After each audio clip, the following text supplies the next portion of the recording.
শান্তি। 28/8/2024 প্রাতঃমুরলি। ওম শান্তি। বাপদাদা মধুবন। আজকের বাপদাদার অমূল্য মহাবাক্য হলো, মিষ্টি বাচ্চারা, তোমরা যত বাবাকে স্মরণ করবে ততই আত্মাতে লাইট আসবে, জ্ঞানবান আত্মা উজ্জ্বল হয়ে উঠবে। তাহলে বাবা হচ্ছে পাওয়ার হাউস। আমি আত্মা এই স্থিতিতে স্থিত হয়ে যত পরমাত্মাকে স্মরণ করব, বাবাকে স্মরণ করব, তত আত্মার ব্যাটারি কি হবে? চার্জ হবে। আর আত্মাতে ও পাওয়ার হাউস অর্থাৎ সুপ্রিম পাওয়ার থেকে আমার কাছে আমার আত্মার মধ্যে লাইট আসবে। তো জ্ঞানবান আত্মা কি হবে? আরও উজ্জ্বল হয়ে উঠবে। যতই স্মরণ করব তত বাবার থেকে লাইট আসবে, আর আমি আত্মাও লাইট হয়ে উঠব।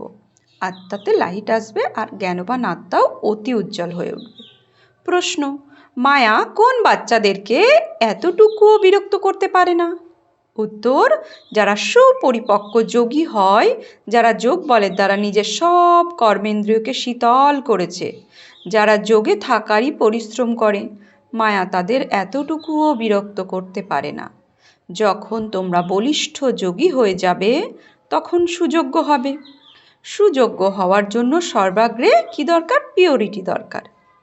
পবিত্রতা হচ্ছে মুখ্য।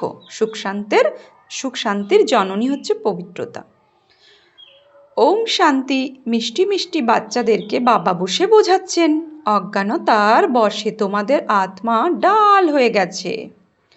হিরেতে যে উজ্জ্বল থাকে, পাথরের তা থাকে না। সেই জন্য বলা হয় পাথরের মতো ডাল হয়ে গেছে। আবার জাগ্রত হলে বলা হয় এ হলো যেন পরশমণি। এখন অজ্ঞানতার কারণে আত্মার জ্যোতি ডিম অর্থাৎ নিষ্প্রভ হয়ে গেছে, সম্পূর্ণ কালো হয় না, ডিম হয়ে যায়। বলা হয়ে থাকে কালো হয়ে গেছে। সবার আত্মা একরকম হয়? শরীরের গঠন অনেক প্রকারের হয়, আত্মা তো একই হয়। এখন তোমরা বোঝো আমি হলাম আত্মা, বাবার বাচ্চা। এই সমগ্র জ্ঞান ছিল, সেটা আবার ধীরে ধীরে চলে গেছে, যেতে যেতে শেষে কিছু না থাকলে বলা হবে অজ্ঞান। তোমরাও অজ্ঞানী ছিলে, এখন জ্ঞানের সাগরের থেকে জ্ঞানী হচ্ছ। আত্মা হলো খুব সূক্ষ্ম, এই চোখের দ্বারা দেখাও যায় না। বাবা এসে বোঝাচ্ছেন, বাচ্চাদের নলেজফুল করে তুলছেন। তবেই তোমরা জাগ্রত হও। সেখানে ঘরে ঘরে আলো, অর্থাৎ সত্যযুগে ঘরে ঘরে আলো। এখন ঘরে ঘরে অন্ধকার, অর্থাৎ ডিম হয়ে গেছে। এখন বাবা বলেন আমাকে স্মরণ করলে লাইট এসে যাবে। তো যেমন কারেন্ট অফ হয়ে গেলে বিদ্যুৎ যখনই আসে বাল্বের মধ্যে কি হয়? আলো উজ্জ্বল আকারে সমস্ত কিছু অন্ধকারকে আলোকিত করে দেয়। ঠিক তেমনই এখন বাবা বলছেন যত আমাকে স্মরণ করবে, মানে বাবার সাথে স্মরণের তার জুড়লাম আর আমার আত্মার মধ্যে লাইট এসে পুরো শরীরে লাইট করলো, তাই না? আত্মা থেকে পুরো শরীরে লাইটের প্রকাশ বিচ্ছুরিত হচ্ছে। তাহলে স্মরণ করলেই লাইট এসে যাবে, আবার তোমরা জ্ঞানবান হয়ে যাবে। তো বাবা তো জ্ঞানের সাগর, যখনই তার সাথে কানেকশন জুড়বো আমার মধ্যেও কি হবে? জ্ঞান আসতে থাকবে, তাই না? বাবা ওই জন্য বললে আমরা মাস্টার জ্ঞানের সাগর। তো লাইটও আসবে আর আমরাও জ্ঞানবানও হয়ে যাব। বাবা কারোর গ্লানি করেন না, তিনি তো ড্রামার রহস্য বোঝান। বাচ্চাদের বলেছেন এরা সব মতিচ্ছন্ন হয়ে গেছে। কে বলে? বাবা। বাচ্চারা শ্রীমতের আধারে তোমাদের কত সুন্দর বুদ্ধি হয়েছিল, এখন তোমরা ফিল করছো তোমাদের জ্ঞান প্রাপ্ত হয়েছে। জ্ঞানকে পড়াশুনো বলা হয়। বাবার এই ঈশ্বরীয় পাঠের দ্বারা আমাদের জ্যোতি জাগ্রত হয়ে উঠেছে। একেই সত্যিকারের দীপাবলি বলা হয়েছে। ছোটবেলায় মাটির প্রদীপে তেল ঢেলে দীপ প্রজ্বলিত করতাম, প্রথা অনুসারে সেটাই চলে আসছে। এতে কোনো দীপাবলি হয় না। এই আত্মা যা ভিতরে আছে তা ডিম হয়ে গেছে, অর্থাৎ কালো হয়ে গেছে আত্মা। বাবা এসে এই আত্মার জ্যোতি প্রজ্বলিত করেন, তাই না? স্মরণের যাত্রার মাধ্যমে বাবাকে যত স্মরণ করব আমাদের আত্মার দীপ তত প্রজ্বলিত হবে। স্মরণের ঘৃত। তো বাবা বলেন, বাবা এসে জ্যোতি প্রজ্বলিত করেন, বাচ্চাদের কাছে এসে নলেজ দেন, পঠন পাঠন করান। স্কুলে যেমন টিচার পড়ায় সেটা হলো স্থূল জাগতিক নলেজ, এটা হলো অসীম জগতের নলেজ। কোনো সাধু সন্তও কি পড়ায় রচয়িতার রচনার আদি মধ্য এবং অন্তের নলেজ? কখন শোনো, কখনো কি কেউ এসে পড়িয়েছে? শুধুমাত্র এক বাবা পড়ান, তাই ওনার কাছে পড়াশুনো করা উচিত। বাবা অনায়াসেই আসেন, আমি আসছি বলে কি আর ঢেরা পেটান। বাবা বলছেন, বাবা অনায়াসেই আসেন, আমি আসছি বলে কি আর ঢেরা পেটান? বাবা কি ঢেরা পেটান? আমি আসছি, অনায়াসেই এসে প্রবেশ করেন যে আমি আসছি, এরমভাবে তো ঢেরা বাবা পেটান না, তাই না? বাবা অনায়াসেই ব্রহ্মার শরীরের মধ্যে প্রবেশ করে। তিনি আওয়াজই তো করতে পারেন না যতক্ষণ না তার অর্গানস প্রাপ্তি হয়। হ্যাঁ, শরীর যতক্ষণ না প্রাপ্তি হয় সে কি করে আওয়াজ করবে? সে তো পরমাত্মা। আত্মাও অর্গানস ব্যতীত আওয়াজ করতে পারে না। যখন শরীরে আসে তখন আওয়াজ করে। তোমরা লোককে বোঝালে কেউ মানবে না। বাচ্চাদের যখনই নলেজ দেওয়া হয় তখন বুঝতে পারে, তাই না? বাবা এসেছে বললে, লোককে ঢেরা পিটিয়ে বললে কেউ মানবে না। তাকে নলেজ দেওয়া হয়, তখন বুঝতে পারে। এই নলেজ এক বাবা ব্যতীত আর কেউ দিতে পারে না। বিনাশের সাক্ষাৎকারও কি চাই? বলছে, বিনাশের সাক্ষাৎকারও কি চাই আর? তো বাবা অলরেডি তো দেখিয়েই দিচ্ছে, এটাও বাবা এসেই করান। ড্রামা অনুসারে পুরনো দুনিয়া এখন বিনষ্ট হবে। বলছে, ড্রামা অনুসারে পুরনো দুনিয়া এখন বিনাশের সময়, তো বিনাশ সাক্ষাৎকার তো বাবা বলছে দেখিয়েই দিচ্ছে। নতুন দুনিয়া স্থাপন হচ্ছে। যাদের বাবার থেকে নলেজ নেওয়ার আছে তারা আসতে থাকে। কতজনকে জ্ঞান দিয়ে থাকবে? অগণিত। এক একটা গ্রাম থেকে কত শত আসছে। আত্মার পরমাত্মার মেলা এই একবারই ঘটে, সঙ্গম যুগেই আসে। বাবা এসে নতুন দুনিয়া স্থাপন করেন। যাদের জ্যোতি জাগরিত করেন তারা গিয়ে আবার অন্যদের জ্যোতি জাগরণ করে। তোমাদের সবাইকে এখন গৃহে ফিরে যেতে হবে। এর জন্য বুদ্ধি দ্বারা কাজ করতে হবে। ভক্তি মার্গে তো হলো অন্ধকার। জ্ঞান দেওয়ার জন্য তো এক বাবাকেই চাই, তিনি আসেনি সঙ্গমে। পুরনো দুনিয়া জ্ঞান মেলে না। বলছে, পুরনো দুনিয়ায় জ্ঞান মেলে না। মানুষের মনের মধ্যে আছে এখনো 40,000 বছর পড়ে আছে কলিযুগ, সম্পূর্ণভাবে ঘোর অন্ধকারের মধ্যে আছে। মনে করে 40,000 বছর পরে ভগবান আসবেন, অবশ্যই এসে জ্ঞান প্রদান করে সদ্গতি করবেন। ঘোর অজ্ঞানতা বলবে নাকি? একে অজ্ঞান অন্ধকার বলা হয়। অজ্ঞানীদের জ্ঞান চাই, ভক্তিকে জ্ঞান বলা যায় না। আত্মাতে জ্ঞান নেই, ডাল বুদ্ধি হওয়ার জন্য মনে করে ভক্তিই হলো জ্ঞান। একদিকে মনে করে জ্ঞান সূর্য আসার ফলে আলোকিত হবে, কিন্তু কিছু বোঝে না। কীর্তন করে, জ্ঞান সূর্য প্রকাশিত হলো। কিসের জন্য বলে জ্ঞান সূর্য কখন আসে এটা কেউ জানে না। পণ্ডিতরা বলবে কলিযুগ সম্পূর্ণ হলে তখন আলোকিত হবে। এসব কথা বাবা এসে বোঝান। বাচ্চারা নম্বর অনুযায়ী বোঝে। টিচার বাচ্চাদের পড়ায়, একভাবে তো বাচ্চারা পড়ে না। পড়াতে একরকম মার্কস তো কখনো হয় না। বাবা বলছে, পড়াতে একরকম মার্কস তো কখনো হয় না। তোমরা জানো যে অসীম জগতের বাবা এসেছেন। এখন পুরনো দুনিয়ার বিনাশ ও সামনে উপস্থিত। এখনই বাবার থেকে জ্ঞান নিতে হবে আর যোগও শিখতে হবে। স্মরণের দ্বারাই বিকর্ম বিনাশ হবে। বাবা বলেন, এই সঙ্গমেই এসে এই শরীরকে লোন নিই, অর্থাৎ প্রকৃতির আধার নিই।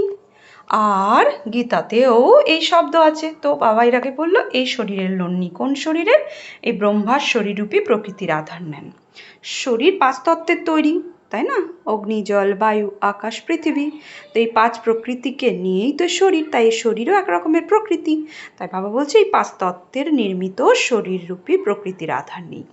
আর গীতাতেও এই শব্দ আছে। আর কোনো শাস্ত্রের নাম করেন না বাবা, গীতা একমাত্র শাস্ত্রের নাম করেন, এক গীতাই আছে। এটা হলো এই রাজযোগের পড়াশুনো, নাম রেখে দিয়েছে গীতা। এতে প্রথম দিকে লেখা আছে ভগবান উবাচু। এখন ভগবান কাকে বলা হয়? ভগবান তো হলেন নিরাকার, ওনার নিজের তো শরীর নেই। সেটা হলো নিরাকারী দুনিয়া, যেখানে আত্মারা থাকে। সূক্ষ্ম বাতানকে দুনিয়া বলা যায় না, এটা হলো স্থূল সাকার দুনিয়া। ওটা হলো আত্মাদের দুনিয়া। সমস্ত খেলা এখানে চলতে থাকে। নিরাকারী দুনিয়াতে আত্মারা কত ছোট ছোট, আবার পাঠ করতে আসে। বাচ্চারা এই খেয়াল তোমাদের বুদ্ধিতেই বসানো হয়। একেই জ্ঞান বলা হয়। বেদ শাস্ত্রকে বলা হয় ভক্তি, জ্ঞান নয়। তোমাদের সাধু সন্ন্যাসীদের সাথে এত যোগাযোগ হয়নি, বাবার তো অনেক সঙ্গ করা হয়েছে। ব্রহ্মা বাবা যখন সাধারণ লেখরাজ মুখার্জি ছিলেন তখন অনেক সাধু সন্তদের সাথে তার সঙ্গ হয়েছে। অনেক গুরু করেছিলেন, 12 গুরু করেছিলেন। সন্ন্যাসীদের জিজ্ঞাসা করা হয়, আপনি সন্ন্যাস নিয়েছেন কেন? সন্ন্যাসীদের জিজ্ঞাসা করা হয়, আপনি সন্ন্যাস নিয়েছেন কেন? বাড়ি ঘর কেন ত্যাগ করেছেন? বলে, বিকারের জন্য, বুদ্ধিভ্রষ্ট হয়ে যায়, সেই জন্য ঘর বাড়ি ছেড়েছি। আচ্ছা, জঙ্গলে গিয়ে যে থাকো সেখানে ঘর বাড়ির কথা মনে পড়ে? বলে, হ্যাঁ, বাবা তো দেখেছিলেন এক সন্ন্যাসী আবার বাড়িতেও ফিরে গিয়েছিল। এটাও শাস্ত্রে আছে। মানুষ বানপ্রস্থ অবস্থায় তখন যায় যখন বয়স বেড়ে যায়। তো এখানে বাবা বোঝাতে চাইছেন যে শরীর দিয়ে সন্ন্যাস করেছে, কিন্তু মন দিয়ে তো সন্ন্যাস করেনি, সেই জন্য মনে পড়ে। আরও মনের দ্বারাই মনে পড়ে বলেই সে আবার বাড়িতে গিয়ে প্রবেশ করে, আবার মনে মনেও বাড়ির কথা স্মরণ করে। কিন্তু যেমনভাবে জঙ্গলের শরীরটাকে নিয়ে গিয়ে মন বাড়িতে পড়ে থাকে, ঠিক তেমনই শরীরটাকে আমরা ঘর গৃহস্থে রেখে মনটা দিয়ে আমরা পরমধামে বাবার কাছে থাকবো। তো থাকবো সংসারে, কর্তব্য পালন করব শরীর দিয়ে, আর মন দিয়ে বাবার কাছে পরমধামে থাকবো। তো বাবা এটাই বোঝাতে চাইছেন। তো মন দিয়ে আমাদের সমস্ত পুরনো দুনিয়াকে কি সন্ন্যাস করতে হবে, শরীর দিয়ে নয়। তো বাবা বলছেন, কুম্ভ মেলাতে অনেক ছোট ছোট উলঙ্গ লোক আসে, ওষুধ খাওয়ায় যাতে কর্মেন্দ্রিয় ঠান্ডা হয়ে যায়। তোমাদের তো হলো যোগ বলের দ্বারা কর্মেন্দ্রিয়কে বসে রাখা। যোগ বলের দ্বারা ক্রমশ বশ হয়ে শেষ পর্যন্ত ঠান্ডা হয়ে যায়। কেউ বলে, বাবা মায়া খুবই বিরক্ত করে। ওখানে তো এরকম ব্যাপার হয় না। কর্মেন্দ্রিয় বশ তখনই হবে যখন তোমরা যোগে পরিপক্ক হবে। কর্মেন্দ্রিয় শান্ত হয়ে যাবে, এতে অনেক পরিশ্রম রয়েছে, সেখানে এরকম ঘৃণ্য কাজ হয় না। বাবা এসেছেন এরকম ভাবে স্বর্গ ধামে নিয়ে যেতে, তোমাদের সুযোগ্য করে তুলতে। মায়া তোমাদের অযোগ্য করে তোলে, অর্থাৎ স্বর্গ বা জীবন মুক্তি ধামে চলার যোগ্য নয়। বাবা বসে সুযোগ্য করেন। এর জন্য পিওরিটি হলো ফার্স্ট। গায়নও কীর্তন করে থাকে যে, বাবা আমরা পতিত হয়ে পড়েছি, এসে আমাদেরকে পাবন করো। পাবন মানে পবিত্র। গায়নও আছে, অমৃত ছেড়ে বিষ কিসের জন্য খাবে? তার নাম বিষও, যে আদি মধ্য অন্ত দুঃখ দেয়, এটাও ড্রামাতে পূর্ব নির্ধারিত। বাবা কতবার এসেছেন তোমাদের কাছে, এসে কতবার মিলিত হয়েছেন, তোমাদের কনিষ্ঠ থেকে উত্তম পুরুষ করেছেন। আত্মা পবিত্র হলে আয়ু বড় হয়ে যায়, হেলথ, ওয়েলথ, হ্যাপিনেস সব প্রাপ্ত হয়ে যায়। এটাও তোমরা বোর্ডের ওপর লিখতে পারো। হেলথ, ওয়েলথ, হ্যাপিনেস ফর 21 জেনারেশনের জন্য, ইন 1 সেকেন্ড, তাই না? 1 সেকেন্ডে হেলথ, ওয়েলথ, হ্যাপিনেস 21 জন্মের জন্য প্রাপ্ত হয়। বাবার থেকে এই উত্তরাধিকারী প্রাপ্ত হয় 21 জন্মের জন্য। কোনো বাচ্চা বোর্ড লাগাতেও ভয় পায়, বোর্ড তো সবার ঘরে থাকে। তোমরাও যে হলে সার্জনের বাচ্চা, তো বাবা হচ্ছে সুপ্রিম সার্জন, তার বাচ্চা হচ্ছে কি আমরা সার্জন। তো তোমাদের হেলথ, ওয়েলথ, হ্যাপিনেস সব কিছুই কি হয়, প্রাপ্ত হয়। তবে তোমরা অন্যদেরও দিতে পারবে, তো বোর্ডের উপর লিখে দাও না কেন? তাহলে মানুষ এসে বুঝবে ভারতে আজ থেকে 5000 বছর পূর্বে হেলথ, ওয়েলথ ছিল, পবিত্রতাও ছিল। অসীম জগতের পিতা উত্তরাধিকার 1 সেকেন্ডে, অসীম জগতের পিতার উত্তরাধিকার 1 সেকেন্ডে। তোমাদের কাছে অনেকে আসবে, তোমরা বসে বোঝাও। এই ভারতই ছিল সোনার চড়ুই পাখি, এদের রাজ্য ছিল, এসব আবার কোথায় গেল? এরাই প্রথমে 84 জন্ম নেবে, ইনি হলেন নম্বর 1, ইনি আবার লাস্টে আসবেন। বাবা বলেন, এখন তোমাদের 84 জন্মের চক্র সম্পূর্ণ হয়েছে, আবার শুরু হবে। অসীম জগতের পিতা এসে এই পদ প্রাপ্ত করান। শুধু বলেন, তোমরা আমাকে স্মরণ করলে পবিত্র হয়ে যাবে।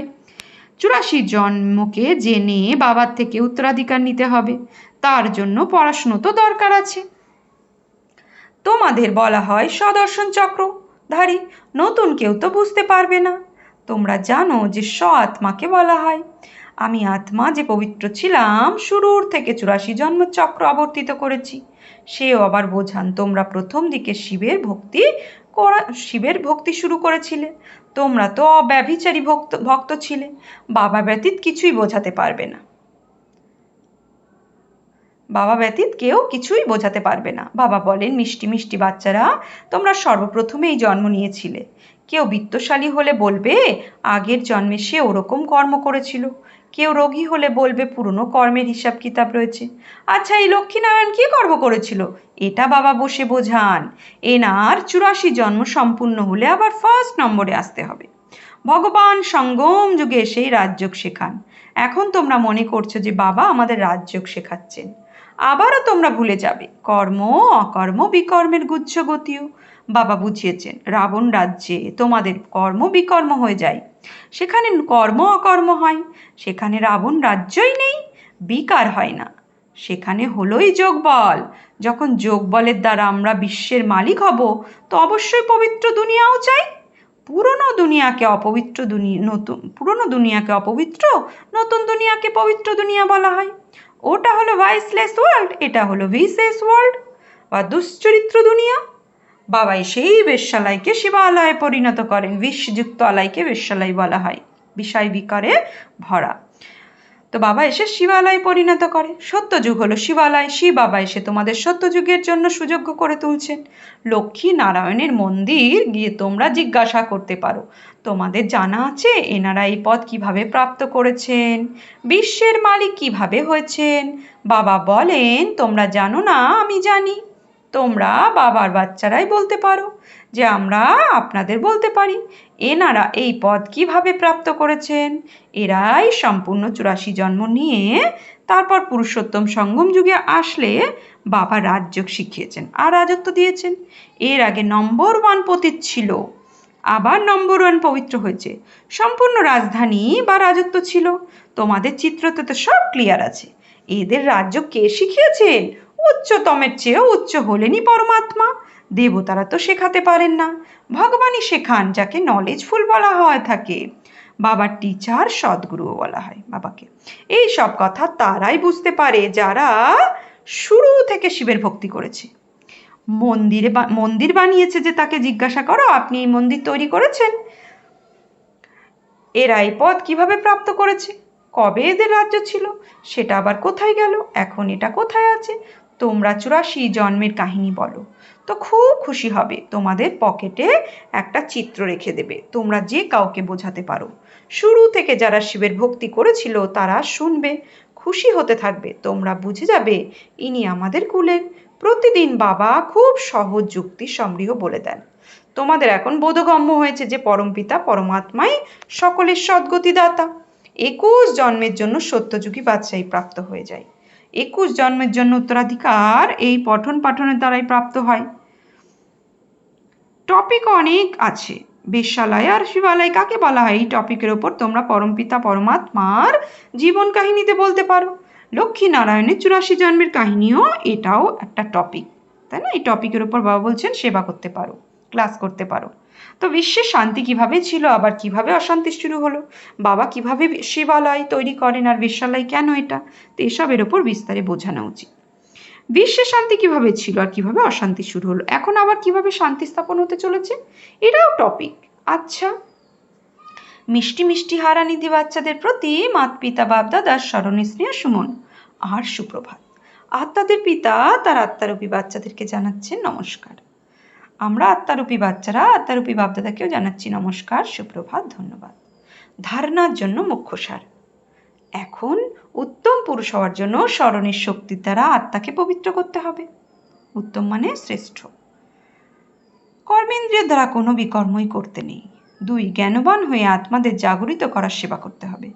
আত্মারূপী জ্যোতিতে জ্ঞান যোগের ঘৃত ঢালতে হবে। শ্রীমতের আধারে বুদ্ধিকে স্বচ্ছ করতে হবে। শ্রীমতের আধারে বুদ্ধিকে স্বচ্ছ করতে হবে।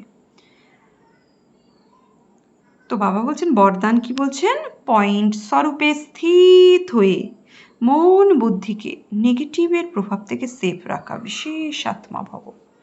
পয়েন্ট স্বরূপে স্থিত হয়ে মন বুদ্ধিকে নেগেটিভের থেকে প্রভাব থেকে সেফ রাখা, বিশেষ আত্মা ভব। যখন কোনো সিজন আসে তো সেই সিজন থেকে বাঁচার জন্য সেই অনুসারে অ্যাটেনশন রাখা হয়। বর্ষা এলে ছাতা, রেইনকোট ইত্যাদির জন্য অ্যাটেনশন রাখে, শীতকাল এলে উষ্ণ পোশাক রাখে। সেই রকম বর্তমান সময়ে মন বুদ্ধিতে নেগেটিভ ভাব আর ভাবনার জন্ম দেওয়ার বিশেষ কাজ মায়া করছে। সেই জন্য বিশেষ সেফটির সাধন ধারণ করো। এর সহজ সাধন হলো 1 পয়েন্ট স্বরূপে স্থিত হও, তাহলে মায়াপ্রুফ হয়ে যাবে। তো বর্তমান সময়ে 1 পয়েন্ট স্বরূপে স্থিত হয়ে যাও, আমি আত্মা জ্যোতিবিন্দু। ব্যাস, আমার আত্মার থেকে অনন্ত প্রকাশ আমার সারা শরীরে প্রবাহিত হচ্ছে। আমি আত্মা, আমার আত্মার থেকে সারা শরীরে ধীরে ধীরে ও প্রকাশ প্রবাহিত হচ্ছে। তো এই স্বরূপে যখন স্থিত হয়ে যাব তো মায়াপ্রুফ হয়ে যাব। আশ্চর্য, আর কোশ্চেন মার্কের পরিবর্তে বিন্দু লাগাও, অর্থাৎ বিশেষ আত্মা হও।